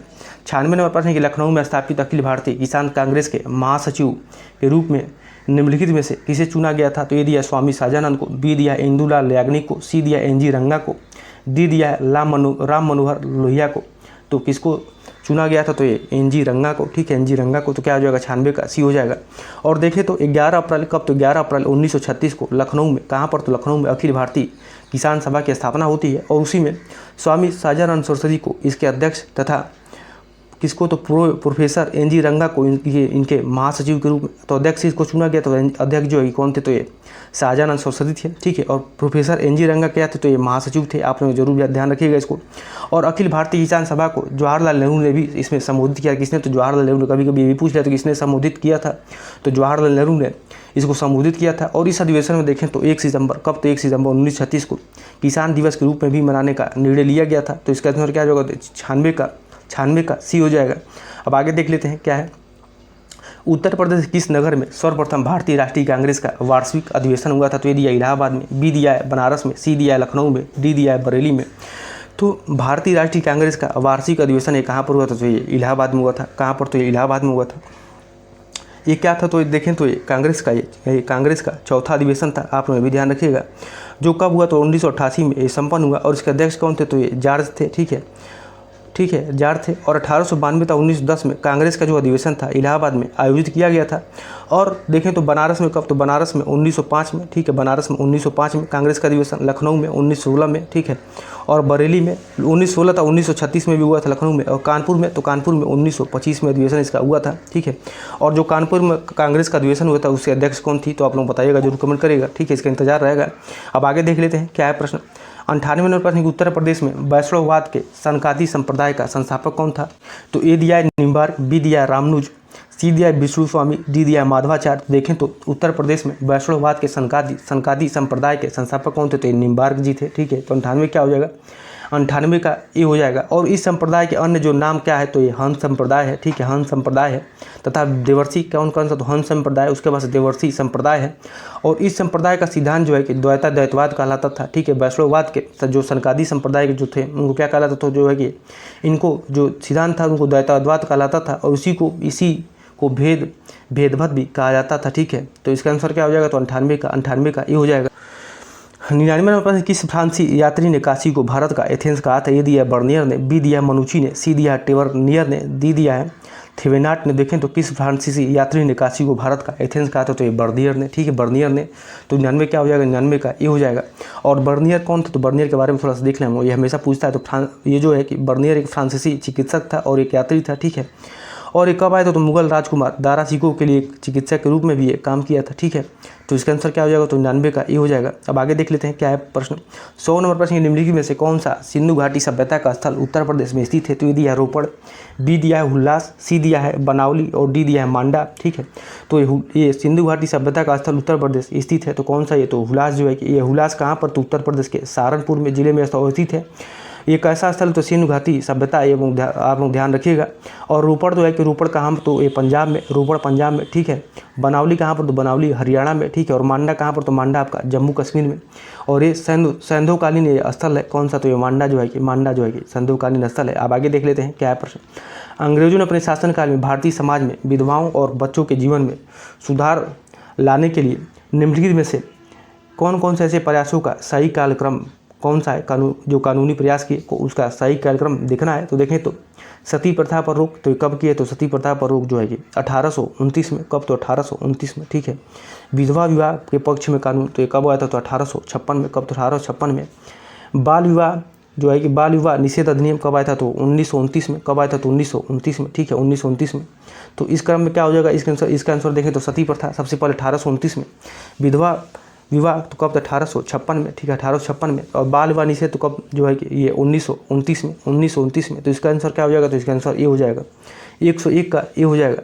अब ये देखें तो ये विधवा विवाह के पक्ष में कानून, तो ये गलत है क्योंकि ये कालानुक्रम में नहीं दिया हुआ है। थोड़ा सा हम लोग देख लेते हैं इसके बारे में। देखें तो राजा राम मोहन राय, कौन, तो राजा राम मोहन राय ने 1772 से 1833 में देश में पश्चिमी शिक्षा का प्रसार करने और महिलाओं के लिए अधिक स्वतंत्रता व समानता के ये पक्षधर थे। और इन्हीं के प्रयासों के फलस्वरूप देखें तो 1829 में सती प्रथा पर पाबंदी लगाई गई। और जो प्रसिद्ध समाज सुधारक कौन थे, तो ईश्वरचंद विद्यासागर के प्रयासों से 1856 में, ठीक है।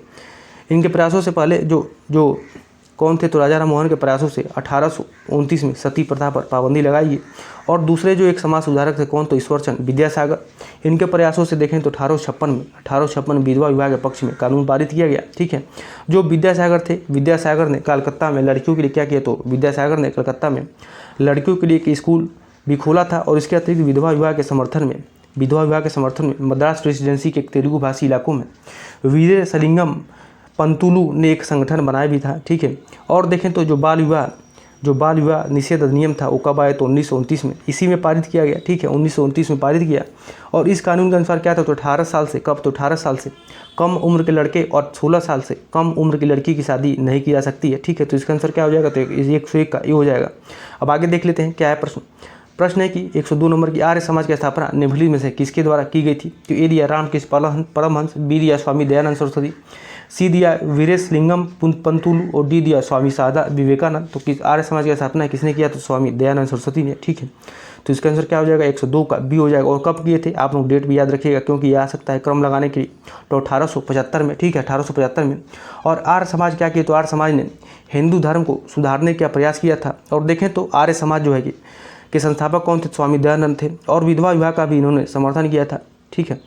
और इन्हीं के और 19वीं सदी के आखिरी हिस्से में आर्य समाज क्या हुआ, आर्य समाज द्वारा महिलाओं की स्थिति को सुधारने के प्रयासों के क्रम में पंजाब में लड़कियों के लिए क्या हुआ तो स्कूल को खोला गया, ठीक है। तो 102 का बी हो जाएगा। अब आगे देख लेते हैं 103 नंबर प्रश्न, गुलामगिरी नामक पुस्तक का लेखक निम्नलिखित में से कौन है। ए दिया भीमराव अम्बेडकर, बी दिया ईवी रामास्वामी नायकर, सी दिया ज्योतिबा फूले, डी दिया इनमें से कोई नहीं। तो गुलामगिरी नामक पुस्तक का लेखक निम्नलिखित में से कौन है तो ये जो है कि ज्योतिबा फूले थे, ठीक है, ज्योतिबा फूले थे। 103 का सी हो जाएगा। और ये कब लिखते हैं तो 1873 में, ठीक है, 1873 में अपनी किताब लिखी थी। और इससे लगभग 10 साल पहले कौन तो अमेरिका जो है कि अमेरिका में गृह युद्ध हो चुका था, जिसके फलस्वरूप जो है कि अमेरिका में दास प्रथा क्या हो तो खत्म कर दी गई थी। और फूले ने यह पुस्तक उन सभी अमेरिकों को समर्पित किया था जिन्होंने गुलामों की मुक्ति दिलाने के लिए संघर्ष किया था, ठीक है। और 19वीं सदी के आखिरी हिस्से में ज्योतिबा फूले द्वारा महिलाओं की स्थिति सुधारने के प्रयासों में महाराष्ट्र में कहाँ पर तो महाराष्ट्र में लड़कियों के लिए स्कूल भी खोला गया। अब आगे देख लेते हैं क्या है प्रश्न। 104 नंबर प्रश्न, ब्रिटिश काल में गैर ब्राह्मण आंदोलन संबंधित ईवी रामस्वामी के संदर्भ में निम्नलिखित कथनों पर विचार कीजिए। इन्हें पेरियार नाम से भी जाना जाता था, तो ये सही है। स्वाभिमान आंदोलन की शुरुआत इन्होंने की थी, तो ये भी देखें तो ये भी सही है। ये हिंदू वेद पुराणों के कट्टर आलोचक थे, तो ये भी सही है। तो इसका आंसर क्या हो जाएगा तो 104 का डी हो जाएगा, ठीक है, 104 का डी हो जाएगा। अब आगे देख लेते हैं क्या है प्रश्न। 105 नंबर प्रश्न क्या है, निम्नलिखित कथनों पर विचार कीजिए। ब्रह्म समाज, तो ये उपनिषदों में विश्वास रखता था, तो ये सही है। यंग बंगाल किसके लिए तो विवियन डिरोजो ने इसकी स्थापना किया, तो किसके लिए तो महिलाओं के शिक्षा की मांग किया था इसमें। रामकृष्ण मिशन तो समाज सेवा और निस्वार्थ श्रम के जरिए मुक्ति के लक्ष्य पर जो, तो ये भी सही है। तो देखें तो इसका आंसर क्या हो जाएगा 105 का आंसर इसका डी हो जाएगा, ठीक है, 105 का डी हो जाएगा। और देखें तो इसके बारे में थोड़ा सा हम लोग और जान लेते। तो ब्रह्म समाज की स्थापना किसने किया था, तो ब्रह्म समाज की स्थापना इसके संगठन कौन स्थापना किया, तो राजा राम मोहन राय ने, ठीक है, कब तो 1828 में, ठीक है। और देखें तो जो ब्रह्म समाज था, ठीक है, ये सभी प्रकार की मूर्ति पूजा और बलि के विरुद्ध था। और इसके अनुयायी इसके अनुयायी थे ब्रह्म समाज के, तो इसके अनुयायी उपनिषदों में विश्वास करते थे, ठीक है। और इसके सदस्य जो थे अन्य धार्मिक प्रथाओं या परंपराओं को आलोचना करने का अधिकार इनको नहीं था। और यंग बंगाल जो है कि यंग बंगाल क्या था, तो ये मूवमेंट की शुरुआत किसने किया, तो हेनरी लुई विवियन डेरियो ने किया था। वे 1820 में, कौन तो 1820 में हिंदू कॉलेज कलकत्ता में अध्यापक थे। और इस मूवमेंट में, ठीक है, क्या किया, तो उन्होंने विद्यार्थियों ने परंपराओं रीति रिवाजों पर उंगली उठाई थी। और महिलाओं के लिए किसके लिए, तो महिलाओं के लिए शिक्षा की मांग और सोच व व्यक्ति की स्वतंत्रता के लिए अभियान चलाया था, ठीक है। और जो रामकृष्ण मिशन था इसमें देखें तो का नाम क्या था, स्वामी विवेकानंद ने गुरु रामकृष्ण परमहंस के नाम पर रखा गया था, ठीक है। और यह मिशन समाज सेवा और निस्वार्थ श्रम के जरिए मुक्ति के लक्ष्य पर जोर देता था। तो इसका आंसर क्या हो जाएगा, तो इसका आंसर 105 का डी हो जाएगा, 105 का डी हो जाएगा। अब आगे देख लेते हैं क्या है प्रश्न। 106 नंबर प्रश्न, निम्नलिखित युगों पर विचार कीजिए, ठीक है, निम्नलिखित युगों पर विचार कीजिए। क्या देखना है देख लेते हैं। वेद समाज तो ईश्वर के अस्तित्व में विश्वास, ठीक है, ईश्वर के अस्तित्व में विश्वास। तो ये देखें तो ये इसमें क्या देखना है, कौन सा इसमें सही नहीं है, तो ये सही है, ठीक है, ये सही है। वेद समाज तो ईश्वर के अस्तित्व में विश्वास रखता था। अलीगढ़ आंदोलन, ठीक है, अलीगढ़ आंदोलन क्या था, तो अलीगढ़ आंदोलन पूर्ण इस्लामिक शिक्षा, तो ये गलत है, ठीक है, ये गलत दिया हुआ है, ठीक है, ये सही नहीं है। सिंह सभा आंदोलन तो सिखों का सुधारवादी संगठन, तो ये सही है, ठीक है। तो इसका आंसर क्या हो जाएगा, तो इसमें कौन सा सही नहीं है, तो केवल दूसरा जो है कथन है सही नहीं है। तो क्या हो जाएगा इसका आंसर, देखें तो इसका आंसर क्या हो जाएगा, तो 106 का ए हो जाएगा, 106 का बी हो जाएगा, क्योंकि ये गलत दिया हुआ था, ठीक है। और थोड़ा सा हम लोग देख रहे हैं तो वेद समाज की स्थापना मद्रास चेन्नई में कब, तो 1864 में होता है। और यह ब्रह्म समाज से देखें तो प्रेरित था, ठीक है। और आप लोग कमेंट करिएगा कि वेद समाज की स्थापना किसने किया था, ठीक है। और ये जातिगत भेदभाव को समाप्त करने और विधवा विवाह, महिला शिक्षा को प्रोत्साहित करने के लिए काम किया। और इसके सदस्य थे एक ईश्वर के अस्तित्व में विश्वास रखते थे, ठीक है, एक ईश्वर के अस्तित्व में ये विश्वास रखते थे। और आगे क्या है, आगे देख लेते हैं। जो सर सैयद अहमद खान थे, ठीक है, जो सर सैयद अहमद खान थे, अलीगढ़ आंदोलन में इनका नेतृत्व किया था, अलीगढ़ आंदोलन को, ठीक है। और ये कहाँ से थे, तो अलीगढ़ जो है कि कहाँ पर था, तो उत्तर प्रदेश में होता है, ठीक है। और सर सैयद अहमद खान जो थे, सर सैयद अहमद खान द्वारा 1875 में कब, तो 1875 में अलीगढ़ में खोले गए मोहम्मडन एंग्लो ओरिएंटेड कॉलेज को ही बाद में अलीगढ़ मुस्लिम विश्वविद्यालय के नाम से जाना गया। और यहाँ मुसलमानों को पश्चिमी विज्ञान के साथ साथ विभिन्न विषयों को आधुनिक शिक्षा दी जाती थी, ठीक है। और अलीगढ़ आंदोलन का शैक्षणिक सुधारों के क्षेत्र में एक गहरा प्रभाव रहा, ठीक है। तो यहाँ पे बल्कि क्या दिया है, अलीगढ़ आंदोलन पूर्व इस्लामिक शिक्षा, तो ये गलत दिया हुआ है, ठीक है। अनेक विषयों के बारे में शिक्षा दी जाती थी। तो इसका आंसर क्या हो जाएगा, 106 का सी हो जाएगा, ठीक है, 106 का सी हो जाएगा, सॉरी 106 का बी हो जाएगा, क्योंकि इसमें कौन सा सही नहीं ये देखना था। अब आगे देख लेते हैं क्या है प्रश्न। 107 नंबर प्रश्न की प्रार्थना समाज के संदर्भ में निम्नलिखित कथनों पर विचार कीजिए। इसकी स्थापना बम्बई में की गई, तो ये सही है, ठीक है, इसकी स्थापना बम्बई में की गई, सही है। कब, तो 1867 में, ठीक है। दूसरा कथन है कि इसने जाति बंधनों की समाप्ति तथा बाल विवाह के उन्मूलन का प्रयास किया, तो ये भी सही है। इसने महिलाओं की शिक्षा को प्रोत्साहित किया किंतु विधवा विवाह पर पाबंदी का समर्थन किया, तो ये देखें तो ये गलत दिया हुआ है, ठीक है, गलत है। तो इसका आंसर क्या हो जाएगा, 107 का ए हो जाएगा, 107 का ए हो जाएगा, ठीक है। क्योंकि ये क्या किया, तो प्रार्थना समाज ने जो है कि प्रार्थना समाज ने महिलाओं को किसको, तो महिलाओं को शिक्षा को प्रोत्साहित किया और विधवा विवाह पर लगी पाबंदी के खिलाफ भी आवाज़ उठाई थी, तो बल्कि समर्थन नहीं किया था, तो इस प्रकार ये गलत हो जाएगा। और प्रार्थना समाज की बैठकों में देखें तो प्रार्थना समाज की बैठकों में हिंदू, बौद्ध और ईसाई ग्रंथों पर विचार विमर्श किया जाता था, ठीक है। तो इसका आंसर क्या हो जाएगा, इसका आंसर देखें तो 107 का आंसर क्या हो जाएगा, तो इसका 7 का आंसर ये हो जाएगा। अब आगे देख लेते हैं क्या है। 108 नंबर प्रश्न की भारत में सर्वप्रथम इंजीनियरिंग कॉलेज की स्थापना किस जगह हुई, ए दिया है कलकत्ता में, बी दिया है रुड़की में, सी दिया है बम्बई में, डी दिया है मद्रास में। तो कहाँ पर, तो भारत में सर्वप्रथम इंजीनियरिंग कॉलेज की स्थापना किस जगह हुई थी, तो ये कलकत्ता में हुई थी, ठीक है। तो 108 का ए हो जाएगा, 108 का ए हो जाएगा। कब, तो 1847 में, ठीक है, 1847 में स्थापना इसकी की गई थी। अब आगे देख लेते हैं क्या है प्रश्न। 109 नंबर प्रश्न की शिक्षा में प्राच्यवाद के संदर्भ में निम्नलिखित कथनों पर विचार कीजिए। क्या देखना है, देखें कौन से इसमें उपयुक्त में से कौन से कथन इसमें सही है, ये देखना है।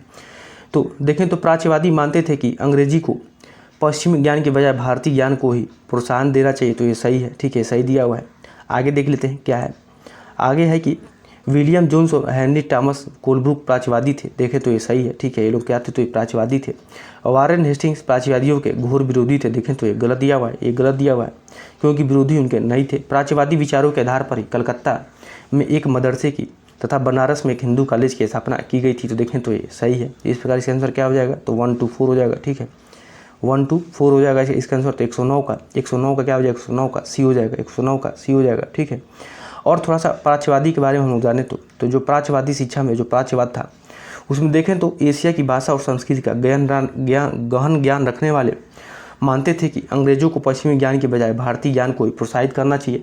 और वे मानते थे कि हिंदू और मुसलमानों को वही पढ़ाया जाना चाहिए जिससे वे क्या हो, तो पहले से परिचित हैं और जिसे वे आदर व महत्व देते हैं। लेकिन केवल तभी अंग्रेज देशी जनता का दिल जीत सकते हैं और केवल तभी अजनबी शासक बनी प्रजा से आदर की उम्मीद कर सकते हैं, ठीक है। और विलियम जोन्स थे 1783 ईस्वी में भारत आए और ये कंपनी द्वारा स्थापित सुप्रीम कोर्ट के जूनियर जज के पद पर एक कार्यरत थे। ये क्या थे, तो एक भाषाविद थे और विचारों में प्राच्यवादी थे। और हेनरी टॉमस कोलब्रुक और नैथियन हालेड भी प्राच्यवादी थे, ठीक है। तो इस प्रकार देखें तो और प्राच्यवादियों के विचार को ध्यान में रखकर कब, तो 1781 में अरबी फारसी इस्लामिक कानून के अध्ययन को बढ़ावा देने के लिए कलकत्ता में एक मदरसा खोला गया। इसी क्रम में 1791 में कब, तो 1791 में बनारस में हिंदू कॉलेज की स्थापना की गई ताकि क्या वहाँ पर प्राचीन संस्कृत ग्रंथों की शिक्षा दी जा सके और देश का शासन चलाने में मदद मिले। अब आगे देख लेते हैं क्या है प्रश्न। 110 नंबर प्रश्न, औपनिवेशिक काल में अधोगामी निस्यंदन सिद्धांत का संबंध किससे था। ए दिया रेलवे से, बी दिया न्याय प्रणाली से, सी दिया भू राजस्व से, डी दिया शिक्षा से। तो अधोगामी निस्यंदन सिद्धांत किससे संबंधित, तो ये शिक्षा से था, ठीक है, शिक्षा से था, ठीक है, शिक्षा से था। तो इसका आंसर क्या हो जाएगा, इसका आंसर जो है कि 110 का डी हो जाएगा। अब आगे देख लेते हैं क्या है प्रश्न। स्वतंत्रता से पूर्व ब्रिटिश सरकार द्वारा आधुनिक शिक्षा के प्रचार के मुख्य उद्देश्य थे। क्या प्रसार के मुख्य उद्देश्य थे, देख लेते हैं। भारतीय लोगों, इसमें क्या देखना है, देख लेते हैं कौन से इसमें कथन सही है, ये देखना है हम लोग को। तो देखें तो क्या है, भारतीय लोगों को आधुनिक बनाना ताकि वे राजनीतिक गतिविधियों में भाग ले सकें, तो ये गलत दिया हुआ है। प्रशासनिक खर्च कम करने के लिए, तो ये सही है, ये सही है, ठीक है, ये सही है। और भारत में ब्रिटिश वस्तुओं के बाजार के विस्तार के लिए, तो ये भी सही है। इस प्रकार के इसका आंसर क्या हो जाएगा, इसका आंसर देखें तो इसका आंसर बी हो जाएगा, इसका आंसर बी हो जाएगा, ठीक है। 111 का बी हो जाएगा, क्योंकि जो है कि ब्रिटिश औपनिवेशिक काल में देखें तो आधुनिक शिक्षा के प्रसार का ये मुख्य कारण था। और प्रशासन का खर्च कम करना, इसके लिए ब्रिटिश सरकार जो है कि शिक्षित भारतीयों की संख्या बढ़ाना चाहती थी, जिससे क्या हो तो प्रशासन और बढ़ते ब्रिटिश व्यावसायिक प्रतिष्ठानों में छोटे कर्मचारियों क्या हो तो कर्मचारियों की बढ़ी हुई ज़रूरतों को भी पूरा किया जा सके। और जो शिक्षित भारतीय अपेक्षाकृत क्या पढ़ते, तो ये सस्ते पढ़ते थे। और अंग्रेजों की शिक्षा नीति का एक अन्य प्रयोजन क्या था, तो इससे धारणा ही निकलता था कि शिक्षा भारतीय इंग्लैंड में बनी वस्तुओं के बाजार का मूल्य में विस्तार करेंगे। और अंत में देखें तो पाश्चात्य शिक्षा भारतीय जनता को ब्रिटिश शासन का विस्तार करने के लिए ये प्रेरित करेंगे, ठीक है। तो आज में इसका आंसर क्या हो जाएगा, इसका आंसर जो है कि अभी हम लोग देखेंगे, इसका आंसर क्या हो जाएगा, 111 का बी हो जाएगा, ठीक है, 111 का बी हो जाएगा। बाकी देख लेते हैं क्या है। ब्रिटिश काल में किस एक्ट में विद्वान भारतीयों को बढ़ावा देने तथा देश में आधुनिक विज्ञानों के ज्ञान को प्रोत्साहित करने के सिद्धांत को शामिल किया गया, ठीक है। तो क्या दिया है, ए दिया है 1784 का पिट्स इंडिया एक्ट, बी दिया है कि 1813 का चार्टर एक्ट, सी दिया है 1892 का इंडियन काउंसिल एक्ट, डी दिया है 1833 का चार्टर एक्ट। तो ब्रिटिश काल में किस एक्ट में विद्वान भारतीयों को बढ़ावा देने तथा देश में आधुनिक विज्ञानों के ज्ञान को प्रोत्साहित करने के सिद्धांत को शामिल किया गया, तो किस एक्ट में किया गया था, तो ये 1813 के चार्टर एक्ट में, ठीक है, 1813 के चार्टर एक्ट में। इसी में 1813 के चार्टर एक्ट में क्या कहा गया कि विद्वानों में भारतीयों को बढ़ावा देने तथा देश में आधुनिक विज्ञानों के ज्ञान को प्रोत्साहित करने का सिद्धांत शामिल किया गया। और इस एक्ट के तहत ईस्ट इंडिया कंपनी को इस उद्देश्य के लिए 1 लाख रुपये, कितना, तो 1 लाख रुपये खर्च करने का निर्देश दिया गया। मगर 1823 तक कंपनियों के अधिकारियों ने इस काम के लिए यह तुच्छ रकम भी नहीं दी थी, ठीक है। तो 112 का बी हो जाएगा। अब आगे देख लेते हैं क्या है प्रश्न। अब 113वां प्रश्न की वाराणसी में प्रथम संस्कृत कॉलेज की स्थापना किसने किया था, तो ये दिया जोनाथन डंकन ने, बी दिया जेम्स प्रिंसेप ने, सी दिया सर विलियम जोन्स ने, डी दिया मदन मोहन मालवीय ने। तो वाराणसी में प्रथम संस्कृत कॉलेज की स्थापना किसने किया, तो ये जोनाथन डंकन ने। कब, तो 1791 में, ठीक है, 1791 में। और ये यहाँ पर हिंदू कानून और दर्शन के अध्ययन के लिए वाराणसी में संस्कृत कॉलेज की स्थापना हुई थी, ठीक है। तो अब देखें, वीडियो चूँकि लंबा हो जाएगा, ठीक है, तो मैं वीडियो यहीं पे समाप्त करता हूँ। फिर कल मिलता हूँ आप लोगों से। तो आप लोगों को अच्छा लगे तो ज़्यादा लाइक करिए, शेयर करिए, सब्सक्राइब करिए, ठीक है। तो आज के लिए इतना है, बहुत बहुत धन्यवाद।